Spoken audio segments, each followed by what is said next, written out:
June 8, 1967, day 4 of the war.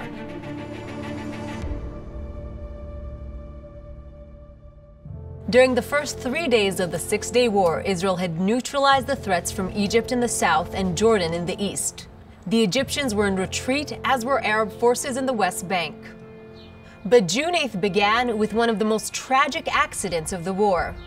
Israeli planes mistakenly attacked the USS Liberty, an American electronic surveillance ship sailing just offshore. The attack was called off as soon as the mistake was realized, but not before 34 American sailors were killed. Prime Minister Eshkol conveyed his profound condolences to the Americans. During the 19 years that Jordan controlled the West Bank, Israel's width at its narrowest was 9 miles. This made it possible for an attacking army to cut the country in half, rendering it defenseless and threatening the very existence of the Jewish state.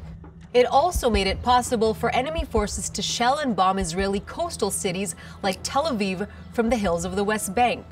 Now, with the West Bank in Jewish hands, Israeli-controlled territory was 44 miles wide. Still only an hour's drive, but an area of land that could be realistically defended. Israel now held both the coastal plain to the west of the hills and the Jordan Valley to the east, a desert and natural barrier between Israel and the countries of Jordan, Iraq, and Saudi Arabia. But for many Israelis and Jews around the world, the West Bank was much more than just territory needed for security. It was the birthplace of the Jewish people.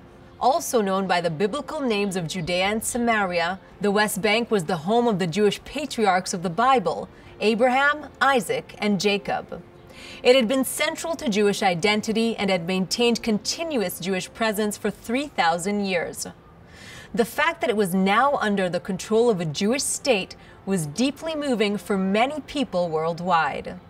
Throughout the day, Israeli forces consolidated their control of the West Bank, an area that was home to 600,000 Arab residents.